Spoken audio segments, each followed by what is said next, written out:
하나님의 말씀 같이 읽도록 하겠습니다. 사무엘상 26장 13절에서 25절까지의 말씀입니다. 날이 참 덥습니다. 덥죠? 더워서 쓰러지신 분 계세요? 저는 쓰러지다시피 그렇게 좀 힘든데요. 더위에 잘 견뎌낼 수 있도록 체력 관리도 잘 하시면 좋겠습니다. 먼저 들어가는 말을 보면요, 사울은 다윗을 죽이기 위해 쫓아다닙니다. 하지만 다윗은 사울을 죽일 수 있는 기회가 와도 그를 죽이지 않았습니다. 사울은 다윗의 호의로 목숨을 구할 때마다 자신의 잘못을 인정하며 돌이킵니다. 하지만 이는 일시적인 돌이킴일 뿐 사울의 악한 본성은 변하지 않습니다. 사울은 끝내 악함을 거두지 않는 데 반해서 다윗은 끝까지 선함을 고수합니다. 혹시 회개란 무엇인가를 생각해 보셨습니까? 죄송하지만 헬라어를 좀 보게 되면 이게 단어가 두 개가 합쳐져서 합성어로 되어 있습니다. 메타노에오라는 단어인데요, 앞에 메타라는 단어가 영어로 말하면 with랑 비슷한 것입니다. 그래서 뒤에라는 뜻을 갖고 있는 단어와 노에오라고 하는 생각하다라는 두 가지의 단어가 전치사와 동사가 붙어가지고 하나의 동사를 만들었어요. 메타노에라고 해서 우리말로 번역을 해본다면 이런 겁니다.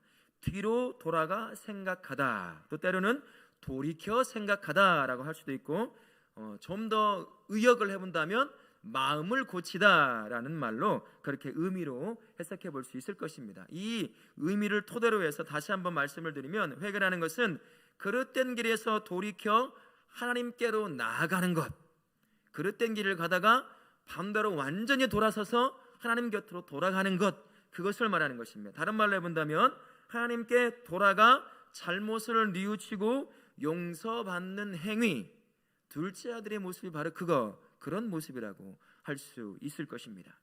사울은요, 다윗에 의해서 몇 번에 걸쳐서 성경에 기록되어 있는 순서 숫자만 봐도 몇 번에 걸쳐서 다윗이 죽일 수 있는 기회가 있었습니다만 전부 다 그때마다 다윗이 죽이지 않았어요. 저는 이것을 어떻게 보냐면, 하나님의 다윗이라고 하는 한 사람을 통해서 그렇게 사랑하는 사울이 자신의 욕망에서 벗어나서 하나님 앞에 회개하고 돌아오게 하기 위한 하나님의 계속된 회개의 메시지라고 보는 사람이에요. 하나님은 언제나 두 팔 벌려 자신 앞에 돌아오기를 바라고 있는 사랑의 하나님이시기 때문이에요.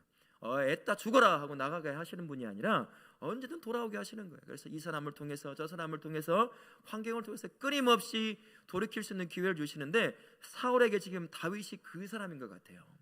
반복해서 얼마든지 죽일 수 있음에도 불구하고 다윗은 항상 죽이지 않습니다.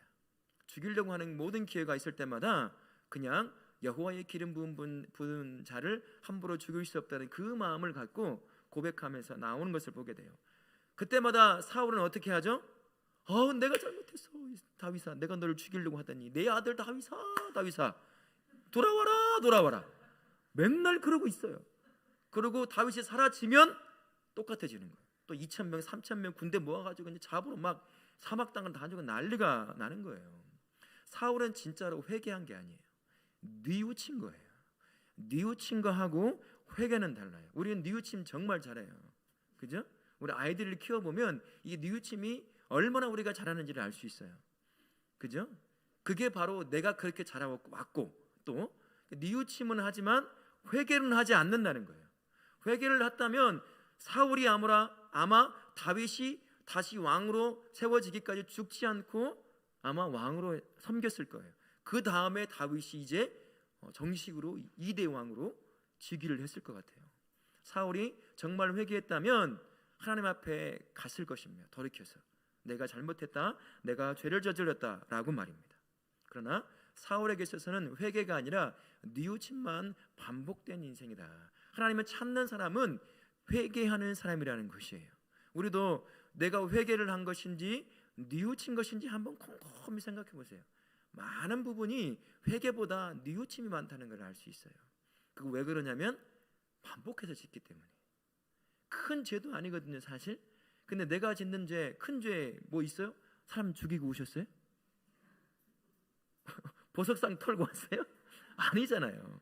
우리가 삶을 살면서 짓는 죄는 보통 그렇게 큰 죄들이 아니에요. 인간의 눈으로 봤을 때는 큰 죄들이 아니라는 말이죠. 근데 그러니까 반복적으로 짓는 거예요. 살인죄를 저질렀다면 반복해서 안 할 거예요. 근데 가만히 보면 또 짓는다는 것은 회개보단 뉘우침이 훨씬 많다라는 것을 알 수 있을 것입니다. 항상 기도하시면서 하나님, 내가 나에게 회개의 영을 부어주셔서 진짜 하나님이 기뻐하시는 회개자가 되게 도와주십시오 라고 그 기도하는 것도 큰 은혜가 될 수 있어요. 죄에서 자유함을 누린다는 것이 얼마나 큰 기쁨인지 모르거든요. 이 본말로 들어가서 13절부터 20절까지의 말씀을 보면 다윗은 아브넬에게 충고하고 사울에게 충언합니다. 15절 16절을 보게 되면 다윗이 아브넬에게 주는 충고가 어떤 것이었습니까? 여호와께 기름 부음 받은 왕 사울을 보호하지 못했다라고 이렇게 충고를 내려요. 잘 해라, 넌 죽어야 된다, 뭐 이런 식으로 막 하죠. 그 다음에 18절부터 20절까지 해서 다윗은 사울에게 어떤 충언을 합니까? 만약에 왕이 나를 죽이려고 이렇게 쫓아다니고 있는 것이 그게 하나님께서 당신 사울 왕을 충동시켜서 죽이는 것이라고 한다면 내가 제물이 되겠다는 얘기예요. 그게 하나님이 당신을 통해 나를 죽이려고 하시는 것이 하나님이라고 한다면 내가 제물이 되겠습니다. 그러나 주변에 다른 것들이 당신을 충동시키고 사람들이 그런 사람이 있다면 다 쫓아내버리라는 것입니다. 이렇게 지금 충고를 하고 있어요. 근데 사울은 안 들어요. 못 들어요. 그죠? 이 말을 통해서 다윗은 살려달라고 목숨을 구걸하지 않았습니다. 사울이 행하고 있는 잘못된 삶의 하나하나를 정확하게 지적해서 돌이킬 수 있도록 하나님의 음성으로 사울에게 다가가고 있는 것을 보게 돼요. 알려주잖아요. 왜 그런? 정말 당신이 하나님에 의해서, 하나님의 영에 의해서 내가 죽어야만 된다고 생각해서 나를 쫓아오면 내가 제물이 되어 죽겠습니다. 근데 주변의 사람들이 당신을 뿜뿌질하고 있는 거 아닙니까? 이런 얘기를 하고 있는 거예요. 사실 다윗의 주변에는 사울의 주위에는 사울의 마음을, 연약한 그 마음을 계속해서 충동질하는 사람이 많았습니다. 이미 심리적으로 굉장히 안 좋은, 안정적이지 않은 상태에 놓여 있던 사람이에요. 악심도 들렸죠. 그러면서 정서적으로도 생각으로도 많이 굉장히 나약해져 있는 상태예요. 옆에서 조금만 건드려도 톡톡 터질 수 있는, 손대면 톡 하고 터지는 그 누구 노래입니까? 에? 그것처럼 이 마음이 그렇게 여려져 있는 상태예요. 그 옆에서 조금만 부추기는 거예요. 사울이 왕권을 잡고 있어야 내가 누릴 수 있는 게 많은 사람들이 이 안에 있단 말이에요. 밑에 있는 부하들. 정권이 바뀌면 밑에 사람들 바뀌겠어요? 안 바뀌겠어요? 다 바뀌는 거예요. 자기가 누릴 게 많은데 지금 누구나 다 알고 있어요. 다윗이 다음에 왕이 될 걸 알고 있어요. 근데 사울은 그걸 원하지 않아. 좋다. 계속 다윗 죽어야 합니다. 어디 있답니다. 저기 있답니다. 빨리 가야 됩니다. 계속 뿜뿌질을 하고 있는 거예요, 마음에. 그러니까 사울은 바뀌지가 않는 거예요. 그걸 알고 지금 다윗이 그 악순환의 틀을 깨려고 하는 거예요. 누가 당신을 왕을 지금 부추기고 있습니까? 하나님이십니까? 그럼 내가 제물 되어 죽겠습니다. 그러나 당신을 부추기고 있는 사람, 그게 하나님이 아니라 사람들 아닙니까? 다 쫓아내버립시오 라고 얘기하는 부분이라는 것입니다. 내 삶에도 나로 하여금 계속 뿜뿌질하는 게 있어요. 그게 뭐가 있을까 궁금히 저를 두고 한번 생각해 보면 내 경험, 내 지식, 내가 가지고 있었던, 쌓아왔던 여러 가지들이 계속 내가를 만들어내라는 것이에요. 내려놓지 못하는 것들이 있더라는 것이에요. 내 안에서 하나님의 뜻을 받들어 살아가는 것보다 그것이 자꾸 나를 이렇게 자극하는 거예요. 야, 너 이거 해봤잖아. 너 저것도 할 줄 알잖아. 이것도 할 줄 알잖아. 그러면서 막 하는 거예요.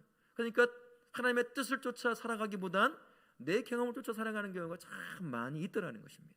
우리 주변에 우리 성도님들은 마찬가지일 거예요. 아마 사람들이 그런 분들도 있겠지만, 그러나 그렇게 애지간 말해서 이렇게 막 춤추고 막 울고 하는 사람은 없을 거예요. 굉장히 이상한 사람 아니고서는 보통 사람들은 남이 이렇게 부추긴다고 움직이기보다 여기 안에 있는 것, 나이가 들어갈수록 이 안에 경험과 지식이 자꾸 나를 하나님의 뜻이 아닌 내가 원하는 곳으로 자꾸 자극을 한다는 거예요. 그걸 깰 수 있어야 한다는 것인데, 과연 무엇이 그걸 깰 수 있을까? 나는 다른 사람의 소리를 들어야 되는데 그 정확한 소리가 무엇일까를 생각해 보면 하나님의 말씀이라는 것입니다. 자꾸 말씀에 나를 비춰보는 수밖에 없어요. 다윗을 통해 나를 보고, 사울을 통해 나를 보고, 요나단을 통해 나를 한번 바라보는 것입니다. 내가 지금 어떻게 살고 있는지 나는 잘 몰라요. 그렇게 살아왔기 때문에 습관화되어 있어서 그래 자꾸 바라볼 수 있어야 되는 것이에요. 사울에게는 다윗이 그 역할을 하고 있는 거예요. 계속 무슨 짓입니까? 무슨 짓입니까? 하면서요. 그래서 사울이 갇혀있는 틀을 깨려고 한다는 것이죠. 나에게도 내가 갇혀져 있는 틀이 있어요. 나만 뭐 이런. 그래서 그것을 깰 수 있는 것은 다른 사람이 하면 기분 나빠요. 그죠? 집사님, 권사님 이거 아니잖아요. 해보세요. 어떻게 하시겠어요?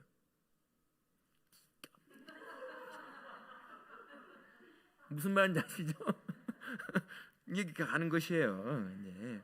그렇게 하면 안 된다 하니까 내가 말씀 앞에 비춰보는 수밖에 없어요. 그래야 바뀌어져요.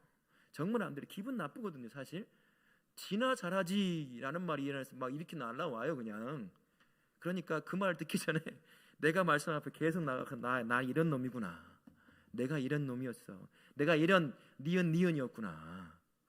그렇게 알고 바꿔가는 것이 틀을 깨가는 것입니다. 그래야 하나님 앞에 하나님의 뜻을 좀 더 가까이 쫓아가는 그런 삶을 살 수 있다는 것을 꼭 기억하실 수 있길 바랍니다. 우리 13절부터 20절까지의 말씀을 통해 주시는 은혜를 한번 요약해 보면 이렇습니다. 다윗은 자기에게 유리하도록 말하기보다 의롭게 말했습니다. 목숨을 내걸고 말하는 거예요. 내게 불이익이 생길까 봐 옳은 말을 하기 어려울 때나 오타가 났네요. 내게 유리한 상황이 되도록 교묘히 꾸며 말하고 싶을 때가 있습니까? 있지요. 왜 없겠어요? 사람인데. 정직하고 의로운 말을 하려면 어떤 마음가짐이 필요한지 나누어 봅시다 라고 했습니다. 저는 시사 프로를 자주 보는 사람이거든요. 근데 그거를 어느 날 너무 시사 프로그램은 사회의 어두운 면을 들춰내서 자꾸 보여주는 거잖아요. 보니까 너무 자주 보니까 내가 우울해지는 거예요. 어두워지고. 그렇죠. 요즘엔 잘 안 보는데 제가 지금도 기억에 남는 건 한국 사회에서 양심 뭐죠 그게? 양심선언 말고요. 공무원이나 이런 사람들이 그 안에서 부패를 폭로해서 하는 거 아니요. 죄송해요. 갑자기 까먹었네. 있어요. 그 시기가 있어요. 다 아시죠? 그 시기 하면 그거예요.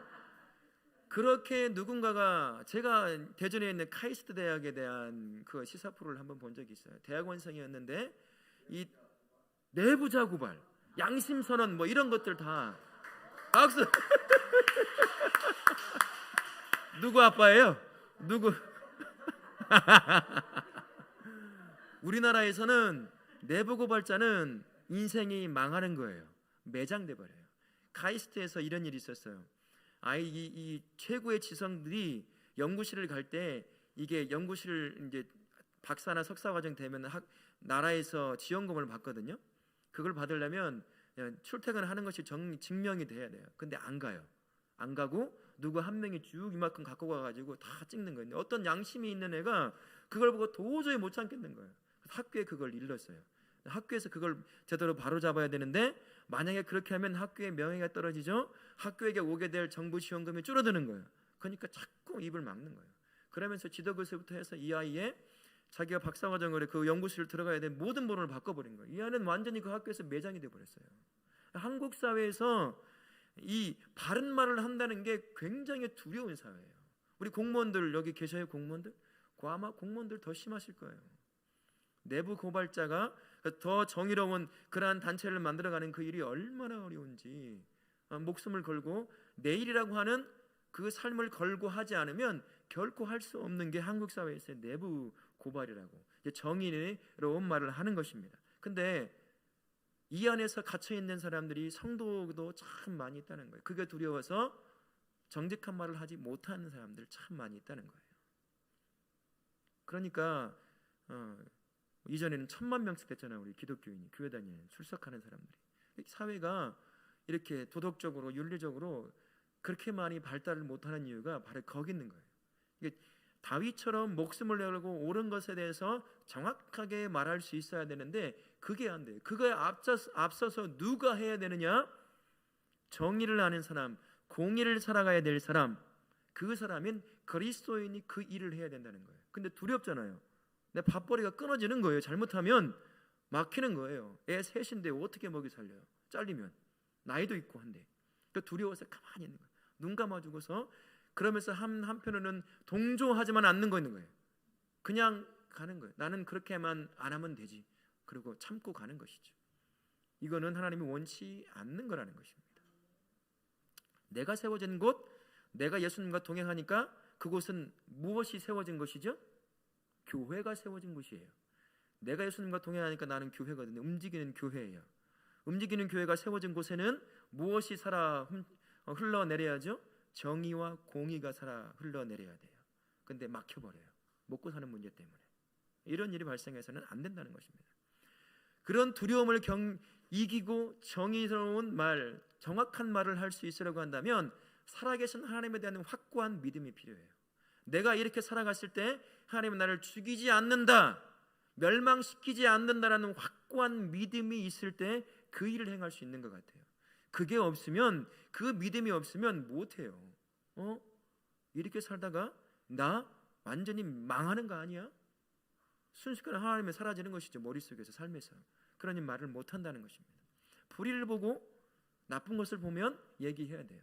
우리 지나다니다 보면 중고등학생들 지금에 있잖아요. 뭐 이렇게 뻐끔뻐끔하면서 도너츠도 만들어내고 막 침 다 뱉어가면서 그냥 이런 애도 있죠. 우리 지나가면서 야 그러지 마라 하는 분 계셔요? 그렇게 했다가는 맞아 죽어요. 큰일 나요. 우리 사회가 그렇게 되었거든요. 집안에서 훈육이 안 되니까 망나니처럼 그렇게 되어가는 것이에요. 아닌 건 아닌 것, 매를 들어야 될 부분은 확실히 들어서 절대로 못하게 해야 되는 부분이 있는데 이제는 걷잡을 수 없게 되어버렸어요. 이제는 촉법소년 다 알아요. 우리 애들도 다 알더라고요. 만 14살 이전에는 뭔 짓거리를 해도 안 잡혀간다는 거 뻔해요. 나 촉법소년인데 잡아가 보세요. 그러고 있어요. 누군가 말을 해줘야 될 것을 안 하니까 사회가 더 악해져 간다는 것입니다.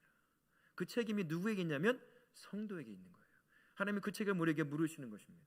너 다윗을 봤지? 목숨을 내걸고 사울에게 정확하게 말하는 그 모습을 기억해라. 내가 너에게 세운 그곳은 내가 너와 함께하는 곳이기에 교회가 세워진 곳이야. 그곳은 정의와 공의가 흘러갈 곳이다. 그것을 꼭 명심해라. 네가 정의로운 말을 했을 때 너에게 당하는 그 피해, 내가 너를 죽이지 않게 만들 거야. 혹 그렇지 않다 할지라도 네가 살아왔던 그 삶 내가 절대 잊지 않는다 라는 그 믿음 가운데 하나님이 세우신 그 자리에서 다윗처럼 당당하게 정의로운 말을 하실 수 있는 우리 다울학교의 모든 성도님들 되실 수 있기를 예수님의 이름을 축원합니다. 아멘. 큰 두 번째입니다. 사울은 다윗의 충언을 듣고 나서 자기 잘못을 시인하죠. 시인하는 것뿐입니다. 21절 보면 사울은 잘못을 인정하면서 다윗에게 무엇을 요구하죠?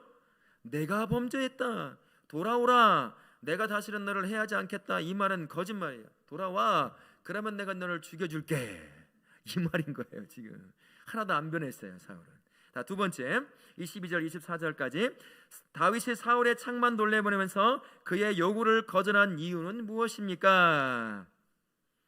여기에서 다윗의 믿음을 보셔야 돼요. 우리가 가져야 할 겁니다.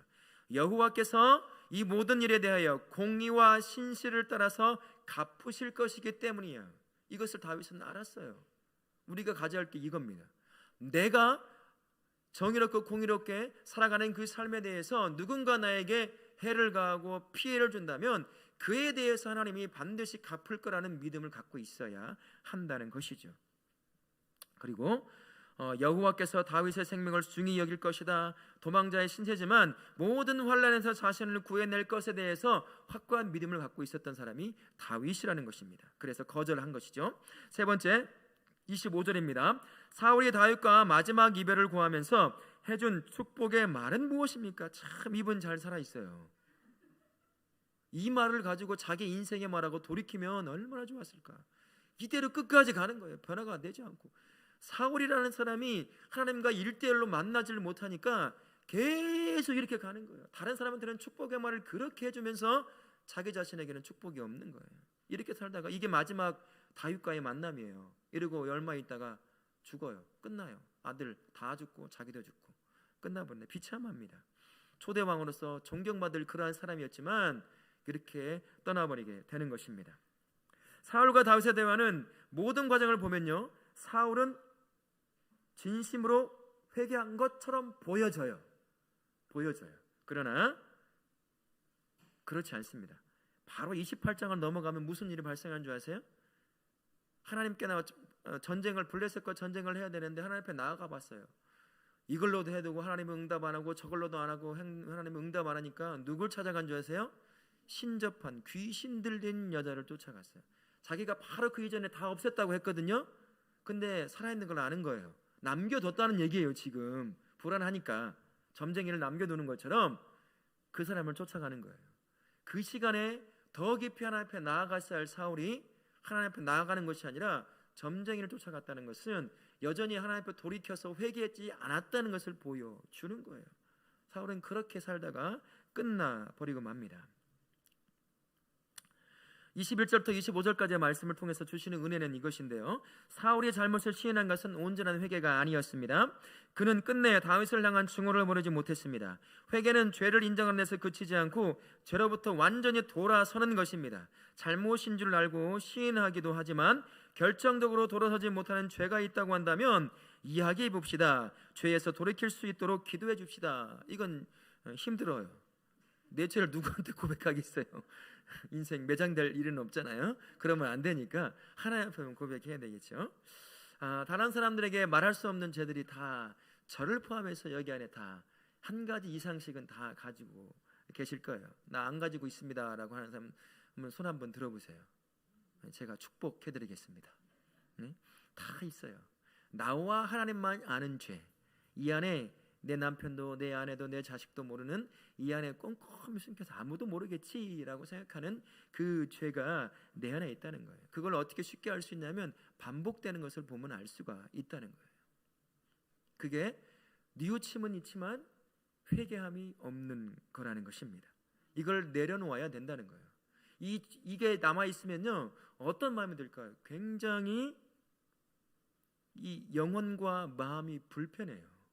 하나님이 주신 축복을 누리고 은혜를 누리며 살면서도 불구하고 이게 자꾸 건드려대거든요. 숨겨있는 이 죄성이 나를, 이 마음을 내가 이렇게 은혜를 누려도 되나? 야 너 이거 있잖아.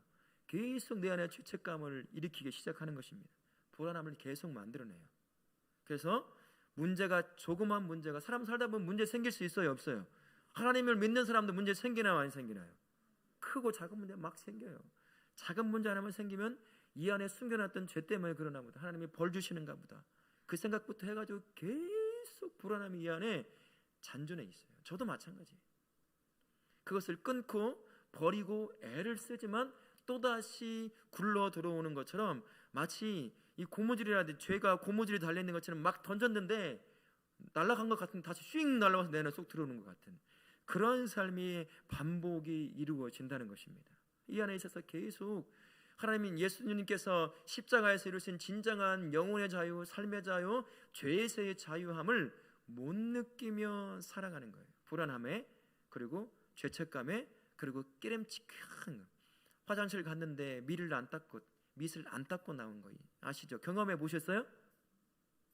저는 경험해 봤어요. 여러분 아세요? 우리 교회 2층 남자 화장실 다 안쪽 변기 속에 화장지가 없어요. 되게 힘들어요. 좀 갖다 놔주세요. 말 나온 김에. 이런 일이 발생하면 얼마나 힘든데요. 그게 그런 것처럼 계속 남아서 괴롭히게 돼요. 여러분들 그런 거 다 지금 우리 가지고 계실 거예요. 나는 정말 예수 그리스도께서 십자가에서 이루신 자유함을 누리며 살고 싶은데 그때만 되면 이것이 올라와서 나를 자꾸 자극하고 긁어대고, 야 너 죄인이잖아, 너 누릴 자격 없어, 너 이것도 못 해결하면서 하나님의 자녀라고? 야 네가 하나님의 자녀면 내가 하나님의 자녀의 아버지겠다, 막 이렇게 자꾸 나를 괴롭힌다는 것입니다. 그러니까 우리가 완벽하지 않아서 이것을 하나님 앞에 갈 때까지 아마 계속 반복하거나 또 다른 것을 해결했어도 또 다른 것이 내 안에 들어와서 그렇게 작용하고 그럴 수도 있을 거예요. 그러나 자꾸 그것을 내버리고 내려놓는 일, 그래서 예수가 이미 이루어 놓은 진정한 자유함을 우리가 누릴 수 있어야 한다는 거예요. 그래서 복음을 어떻게 이해하느냐가 정말 중요한 것입니다. 그래서 이것을 좀 더 보면 두 번째, 이제 나눔 세 번째 한번 볼까요? 다윗은 순진하게 악에 넘어가지도 않고 그렇다고 악을 악으로 갚지도 않았습니다. 다윗은 모든 상황을 하나님의 공의로운 판단에 맡겼습니다. 나를 괴롭히는 악은 무엇입니까? 그것을 악으로 갚지 않고 선으로 이기려면 어떻게 해야 할지 생각해 봅시다. 그리고 나눠 봅시다라고 했습니다. 성도는 악을 악으로 갚지 않죠. 그러나 성도는 악을 악으로 갚지 않다고 머리로는 알고 있지만 성도는 악을 악으로 갚아요. 우리 그렇게 살고 있잖아요, 솔직히. 그죠? 내가 견뎌낼 수 있는 거는 아니에요. 그러나 내 안에 있는 어떤 것 건들지 말아야 될 하나를 딱 건드렸을 때 이젠 악을 악으로 갚아야 해요. 저도 그런 사람이거든요. 저도 그런 게 있어요.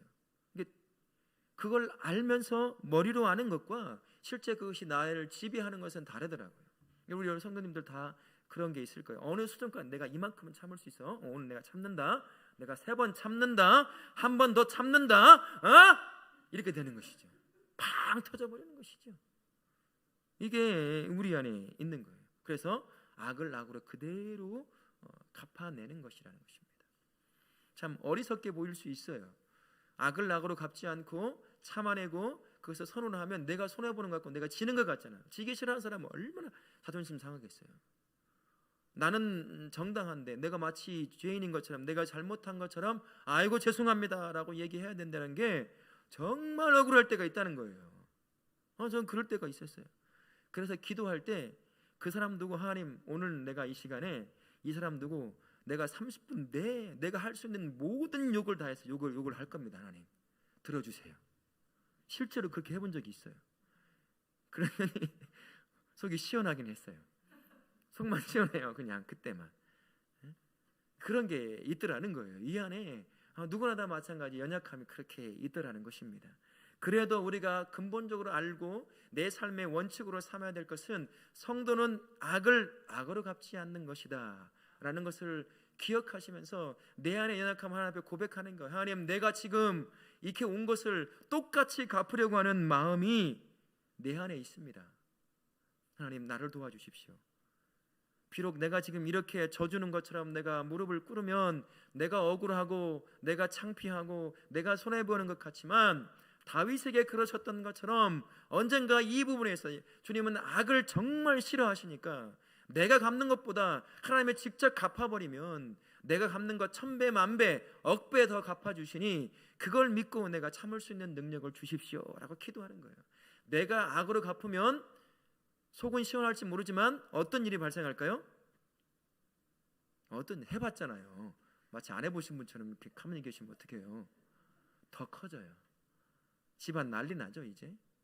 안 부서질까 다 부서지고 멍 안 들 때 다 멍들어버리고 이런 일이 발생하는 일이 인다는 것이에요. 그때 하나님이 갚으실 걸 기대하는 것이에요. 다윗 보세요. 손 하나 안 대고 자기를 죽이려고 했던 수많은 사람들 그냥 저기서 구경도 안 했어. 딴짓거리 하고 있는데 알아서 다 죽어버렸어요. 사울부터 해서 그 전부 다 죽었어요. 그냥 알아서 그냥. 다윗이 갚았다고 하면 그때 옆에 있던 장수들이 죽입시다. 하나님이 주신 기회입니다라고 하고 죽였다고 한다면 다윗은 왕이 되어서도 평생 그게 아킬레스건으로 그를 계속 괴롭혔을 거예요. 자기 민족을 죽이는 자기 백성을 죽이는 기름 부음 받은 왕을 죽이는 왕이다 라고 하는 꼬리표가 계속 따라붙었을 것입니다. 왕으로서 능력이 반감돼 버렸을 거예요. 우리가 악을 악으로 갚아버린다고 하면 그때 그 시점은 속 시원할 수 있을지 모르겠지만 또 다른 문제가 이제 2개, 3개, 4개, 10개씩 번지기 시작한다는 거죠. 그러면 더 갚아야 할 일이 많아지는 것입니다. 알지만 실제 삶에서는 잘 안 되는 게 이 부분이긴 해요. 그러니 우리가 연약한 하나님 나를 도와주십시오 라고 기도할 수밖에 없는 거예요. 그러니 성령님의 능력이 되어주십시오. 견딜 수 있는 능력, 참아낼 수 있는 능력, 그리고 내려놓을 수 있는 능력 되어주십시오 라고 기도할 수밖에 없는 게 바로 우리라는 것입니다. 그러니 성령님의 도우심을 구하지 않을 수 없는 것입니다. 사랑하는 우리 다울교회 모든 성도들은 악을 악으로 갚는 것이 아니라 하나님이 갚으실 것을 믿고 그냥 그분께 맡기고 참아낼 수 있는 인내의 믿음을 주십시오. 내가 하고 싶은 거 참아낼 수 있는 그 믿음을 주십시오 라고 기도하며 악을 갚아가시는 그 하나님께서 어떻게 갚아가시고 행하시는지에 대한 우리가 그 기대감을 갖고 나아갈 수 있어야 할 것입니다. 아멘. 아무리 예수님과 동행하는 삶을 살아도 성도라 할지라도 우리는 연약해서 언제든 죄 가운데 넘어지는 게 우리의 모습입니다. 키보드 좀 켜주세요. 여전히 연약한 몸과 마음을 가진 피조물이기 때문이에요. 우리는 완벽하지 않습니다. 약해요. 수시로 넘어지는 게 바로 우리라는 것입니다. 여전히 죄를 가지고 있습니다. 용서함을 받아서 영원한 생명을 누리는 그러한 하나님의 자녀됨의 권세를 갖고 있지만, 그러나 이 안에는 내 힘으로 해결할 수 없는 죄의 잔존물들이 끊임없이 남아서 나를 자극하는 게 우리입니다. 그러니 밖에서 아무 짓 안 해도 이 안에서 벌써 죄 가운데서 넘어지는 게 우리라는 것입니다. 유혹에 약한 존재가 우리 아니에요? 귀도 얇고 막 그렇잖아요. 그래서 언제든 넘어지고 언제든 죄 가운데 빠지는 게 우리의 모습이라는 것입니다. 이것을 하나님은 아시기 때문에 회개라고 하는 문을 열어놓으셨어요. 뉘우침 말고 회개. 그래서 돌이켜라. 너 알아, 내가 너 또 넘어졌구나. 그래도 나는 여전히 너를 사랑하고 있어. 가던 길 돌이켜서 나를 바라봐. 나에게 와 라고 말씀하시는 분이 우리 하나님이셔요. 그러니 내가 죄 가운데 있어도 그것을 확 돌아서서 아깝고 억울하고 힘들지만 돌아서서 다시 하나님 앞에 나아가면 하나님은 언제 네가 죄지었니? 라고 하는 것처럼 큰 끌어안아주시는 거예요. 그 둘째 아들을 확 끌어안아주시는 것처럼 말입니다. 그러니 우리가 회개가 내 하루하루의 삶의 중심이 되어야 한다는 거예요. 회개는 그게 아주 나쁜 것처럼 보이는데 그렇지가 않아요. 나를 정화시키는 것이고 나로 예수님 닮아가게 만드는 것이 회개라는 것입니다. 회개는 눈물을 흘리며 회개할 수도 있고 마음을 치면서 회개할 수도 있고, 그럼 언제든 하나님 앞에 나와서 집이든 어디든 다 회개하며 살아가는 것입니다. 그렇게 우리는 살아갈 때 하나님이 기뻐하시는 삶을 살게 된다는 것입니다. 뿐만 아니라 성도는 악을 악으로 갚지 말아야 합니다. 하나님은 살아계시죠? 하나님은 악을 정말로 싫어하십니다. 기회를 주셔요. 사울에게 주시는 것처럼 돌이킬 기회를 주시지만 악을 용납하시는 게 아니에요. 반드시 갚으십니다. 이 믿음을 갖고 있어야 돼요. 내가 악 때문에 고통을 당해도 내가 갚지 않아야 할 이유가 바로 여기 있는 것입니다. 악을 싫어하시고 갚으시는 하나님이 살아계십니다. 그리고 반드시 그 악을 되갚아 주시는 분이 하나님이십니다. 기다리면 돼요. 참아내면 되는 것입니다. 그래서 우리가 할 게 한 가지예요. 하나님, 억울하지만 참아낼 수 있는 믿음을 주옵소서. 인내할 수 있는 믿음을 주옵소서. 내가 갚지 않고 하나님이 갚으셨을 때 어떤 일이 벌어지는지 제가 보길 원합니다. 그렇게 기도하는 것, 그게 성도의 삶일 줄로 믿습니다. 이 때문에 우리가 아무리 억울한 일이 있어도 하나님께 맡기는 믿음의 삶 사실 수 있기를 예수님의 이름으로 축원합니다. 아멘.